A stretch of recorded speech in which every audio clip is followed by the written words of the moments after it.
Hello दोस्तों, आप सभी का हमारे YouTube चैनल फास्ट कैलकुलेशन में स्वागत है। तो इससे पहले की वीडियो में हमने एक्सरसाइज 4.1 तक आसानी से समझ लिया था। आज के इस वीडियो में हम एक्सरसाइज 4.2 को स्टार्ट करेंगे और इसे आसान भाषा में समझेंगे। तो चलिए बिना किसी देरी के अपने इस वीडियो को स्टार्ट करते हैं। एक्सरसाइज 4.2 में दिया गया है पहला प्रश्न, निम्नलिखित विकल्पों में कौन सा विकल्प सत्य है और क्यों। हमें इसमें 3 विकल्प दिए गए हैं और इन तीनों ऑप्शंस में से हमें कोई एक ऑप्शन सही होगा ये बताना है कि कौन सा ऑप्शन सही होगा और क्यों सही होगा। और y = 3x + 5 के समीकरण दिया गया है और बताना है कि इस समीकरण के अद्वितीय हल होंगे, यानी कि केवल एक ही हल, कोई दूसरा हल नहीं होगा। दूसरा ऑप्शन है केवल 2 हल होंगे, यानी कि केवल 2 हल होंगे। इसको सॉल्व करेंगे और हल क्या होते हैं, हल मैं बार बार नाम ले रही हूँ तो इसका मतलब क्या है हल का। x और y के मान, यानी आप समीकरण को सॉल्व करें और x और y के मान आपको मिल जाए, या फिर दूसरे शब्दों में बोले तो x और y के वे मान जो कि उस समीकरण को क्या करते हो, संतुष्ट करते हो। यानी x और y को अगर मानों को हम रख दें उस समीकरण में, तो अगर संतुष्ट LHS = RHS हो जाता है तो वो हमारे उस समीकरण के हल होंगे। ये है, और जब हम अभी सॉल्व करेंगे तो और आसानी से समझ में आ जाएगा। और तीसरा ऑप्शन है अपरिमित रूप से अनेक हल हैं। इसका मतलब है कि अनेक हल हैं, बहुत सारे हल होंगे। तो देखते हैं कि कौन सा ऑप्शन सही होगा। तो चलिए सबसे पहले हमें जो समीकरण दिया गया है हमें समीकरण दिया गया है y = 3x + 5। अब इसके हम हल निकालते हैं और देखते हैं कि कौन सा ऑप्शन इनमें से सही होगा।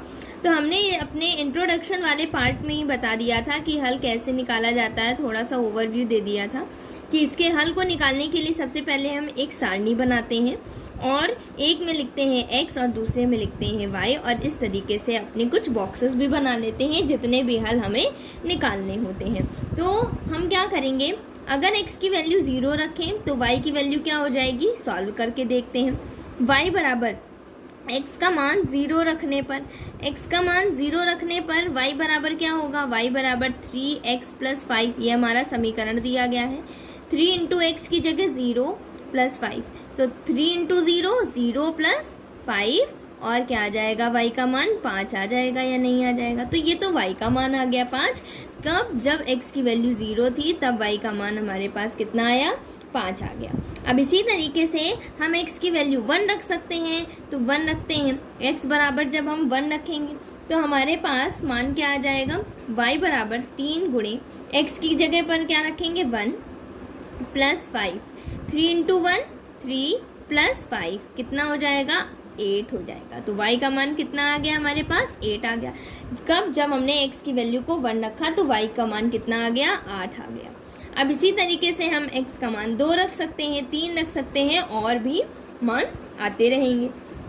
और x का मान 2 रखने पर कुछ वैल्यू आएगी, x का मान 3 रखने पर y की वैल्यू इस तरीके से भी आती जाएगी।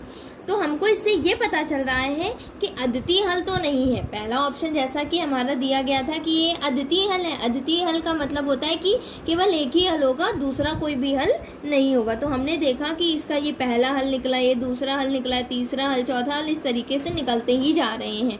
तो इससे तो ये क्लियर हो गया कि पहला ऑप्शन तो गलत है हमारा, कि अद्वितीय हल होगा, और भी 1 से ज़्यादा ही हल है।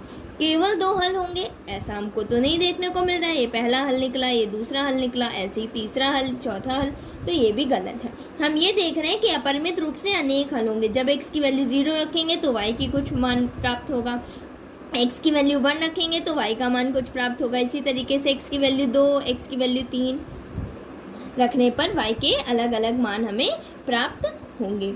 अब हम क्या करेंगे, इससे हमें क्या पता चलता है कि ये अपरिमित रूप से अनेक हल होगा, यानी अपरिमित रूप से अनेक ऐसे x और y के मान होंगे जो कि अपने इस समीकरण को क्या करेंगे, संतुष्ट करेंगे। कौन सा समीकरण है हमारा, y = 3x + 5, इस समीकरण को संतुष्ट करेंगे यही। अतः इसका कौन सा ऑप्शन सही हो जाएगा, ऑप्शन नंबर 3 हमारा क्या हो जाएगा, सही हो जाएगा। तो ये हमारा क्वेश्चन नंबर 1 था। चलिए अब अपने क्वेश्चन नंबर 2 को सॉल्व करते हैं।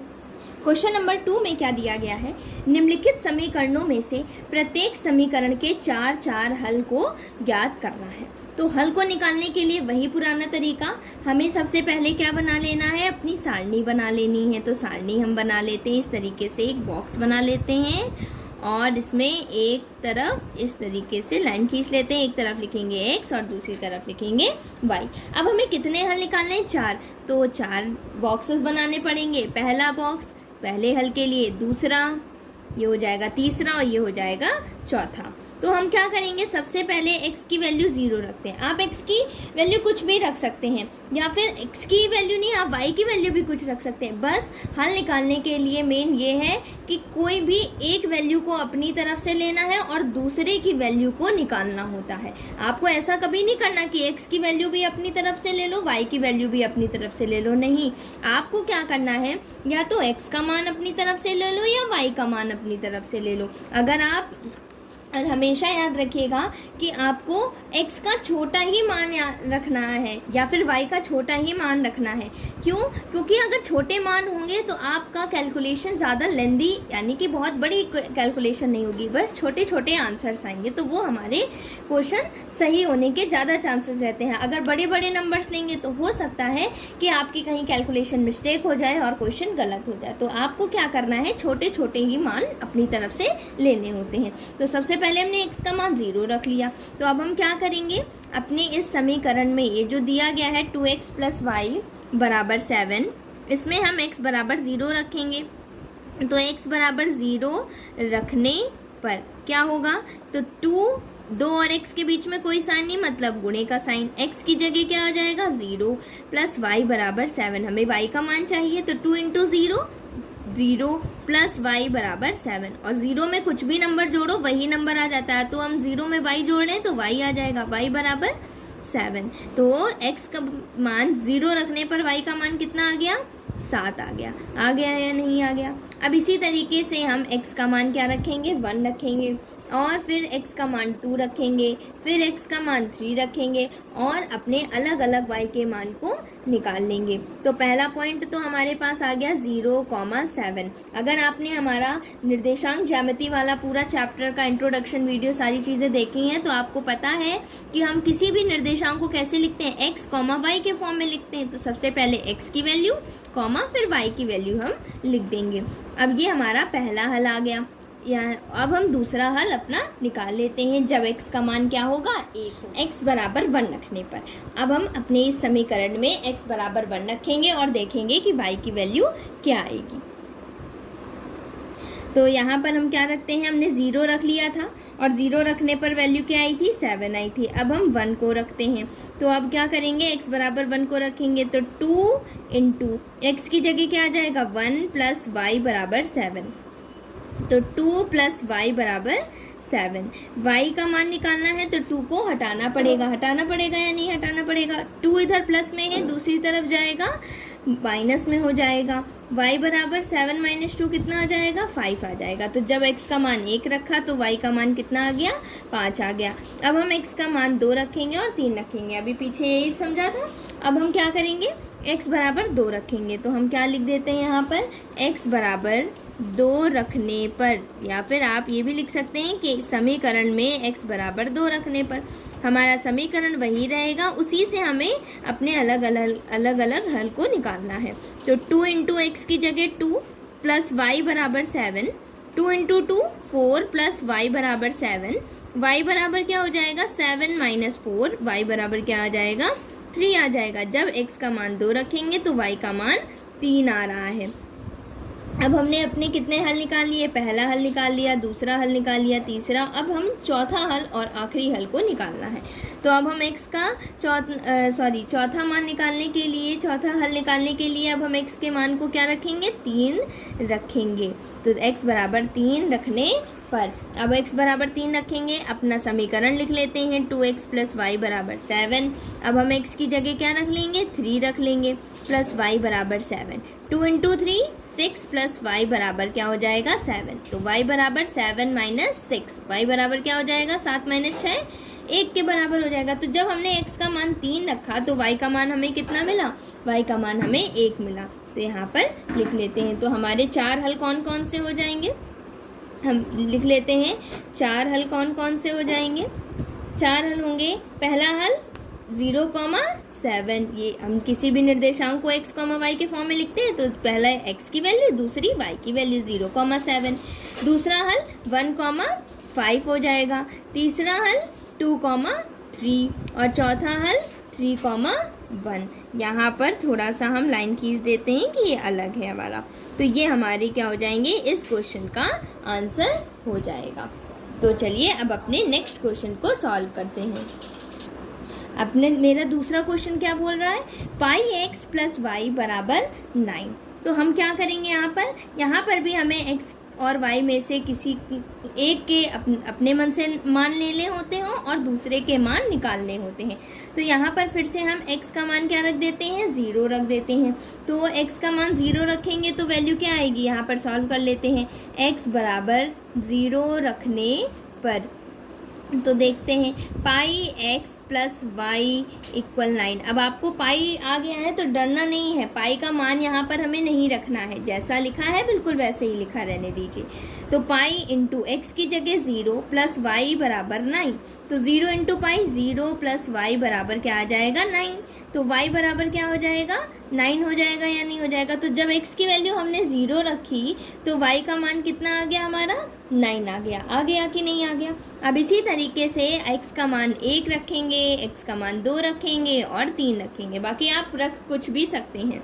तो अब हम x का मान 1 रखते हैं, x बराबर 1 रखने पर तो पाई x प्लस वाई बराबर 9, पाई इंटू एक्स की जगह अब क्या रखेंगे, 1 रखेंगे, प्लस y बराबर 9, पाई इंटू 1, एक में किसी भी नंबर का गुणा करो वही नंबर आता है, बराबर 9। तो y बराबर क्या हो जाएगा, 9 माइनस पाई, पाई इधर प्लस में है ना, साइड चेंज करेंगे तो y की वैल्यू कितनी आ जाएगी, 9 माइनस पाई। तो जब x का मान 1 रखा तो वैल्यू क्या आ गई, 9 माइनस पाई आ गई। अब हम x की वैल्यू 2 रखते हैं तो क्या लिख देते हैं, x बराबर 2 रखने पर तो जब x का मान 2 रखेंगे क्या आएगा, पाई x प्लस वाई बराबर 9 में हम x बराबर 2 रखते हैं, x की वैल्यू 2 रखी plus y equal 9, 2 into pi 2 pi plus y equal 9।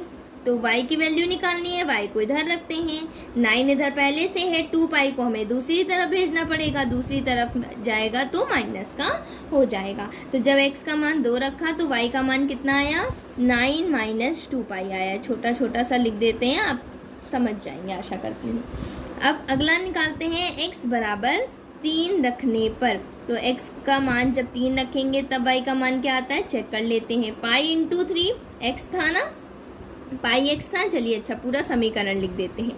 पाई x प्लस वाई बराबर 9, तो पाई इंटू एक्स की जगह क्या रखेंगे, 3 प्लस वाई बराबर 9, तो पाई इंटू 3 क्या हो जाएगा, 3 पाई प्लस वाई बराबर 9, वाई बराबर क्या हो जाएगा, 9 माइनस 3 पाई। तो जब हमने x का मान 3 रखा तब y का मान 9 माइनस 3 पाई हमें मिल गया। तो यहाँ पर लिख देती हूँ मैं 9 माइनस 3 पाई, ये हमारा क्या हो जाएगा, इनके 4 हल हो जाएंगे। तो लिख देते हैं अपने चारों हलों को। तो यहाँ पर हमने अपने चारों हलों को लिख दिया है। पहले हल 0,9, दूसरा हल 1,9 माइनस पाई, तीसरा हल 2,9 माइनस 2 पाई और चौथा हल 3,9 माइनस 3 पाई। यही हमारा इस क्वेश्चन का क्या हो जाएगा, आंसर हो जाएगा। तो चलिए अब अपने नेक्स्ट क्वेश्चन को सॉल्व करते हैं। क्वेश्चन नंबर थर्ड पार्ट में क्या दिया गया है, थर्ड पार्ट में दिया गया है x बराबर 4 पाई। ये हमारा क्वेश्चन नंबर थर्ड पार्ट में दिया गया है। इसके भी हमें कितने हल निकालने हैं, 4 हल निकालने हैं। तो यहाँ पर भी हम बॉक्स बना लेते हैं। बॉक्स कितने बनेंगे, 4 बनेंगे, ताकि एक पहला हल के लिए, दूसरा दूसरे हल के लिए, तीसरा और चौथा चौथे हल के लिए। तो सबसे पहले x बराबर 0 रखते हैं। तो जब x बराबर 0 रखेंगे तो क्या आएगा मान, x बराबर 0 रखने पर, तो x बराबर 0 रखने पर y का मान कितना आएगा, लेकिन x बराबर 0 रखने पर y का मान क्या आएगा, लेकिन हमारे क्वेश्चन में जो x बराबर 4 पाई था वहाँ पर थोड़ी मिस्टेक है, 4y है, ठीक है। तो x बराबर 4y में हम x की वैल्यू 0 रखते हैं, तो x की जगह 0 रखा, 4 इंटू 4 और y के बीच में कोई साइन नहीं, मतलब मल्टीप्लाई का साइन है, तो 4 इंटू वाई। अब y का मान निकालना है ना, तो y को केवल एक साइड रखो, 4 को दूसरी साइड भेज दो, तो 4 y के गुणे में है, तो जब दूसरी साइड जाएगा तो भाग में हो जाएगा, तो 4 से भाग जब हम 0 में देंगे तो 0 ही आएगा, तो y का मान कितना आ गया, 0।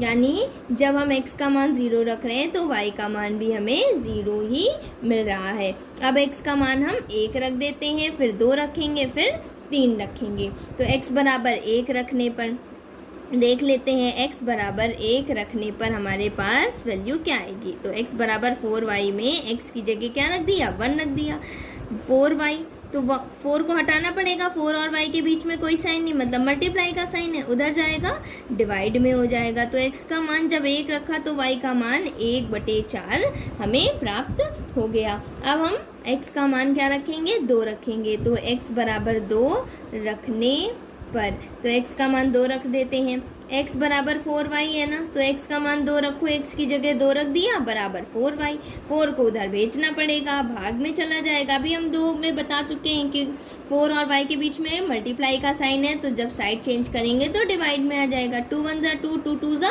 4, तो 1/2 बराबर क्या आ जाएगा, y आ जाएगा कि नहीं। तो जब x का मान हमने 2 रखा तो y का मान कितना हमें प्राप्त हुआ, 1/2। अब हम x का मान क्या रखते हैं, 3 रखते हैं, x बराबर 3 रखने पर, अब अपने x बराबर 4y में x की जगह क्या रखते हैं, 3 रखते हैं, बराबर 4y, 4 को फिर से भेज दीजिए, 3/4 हो गया या नहीं हो गया, y का मान आ गया, तो y का मान कितना आ गया, जब 3 रखा तो हमारे पास y का मान आ गया 3/4। तो कौन कौन से 4 हल हो जाएंगे, 4 हल लिख लेते हैं।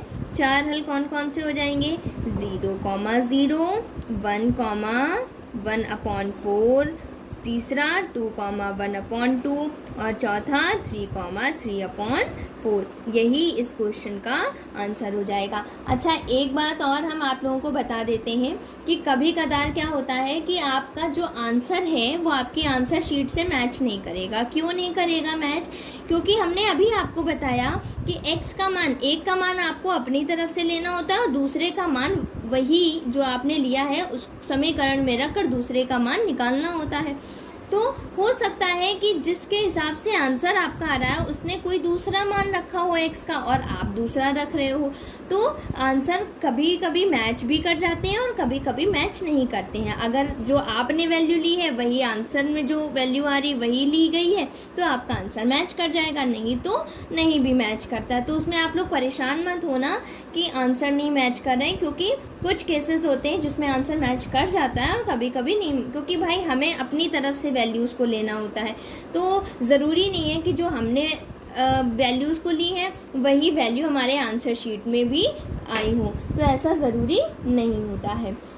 तो आशा करती हूँ कि आपको एक्सरसाइज 4.2 के क्वेश्चन नंबर 1 और 2 आसानी से समझ में आ गए होंगे। फिर भी आपको इससे रिलेटेड कोई भी डाउट है तो आप हमसे कमेंट सेक्शन में अपने डाउट को पूछ सकते हैं।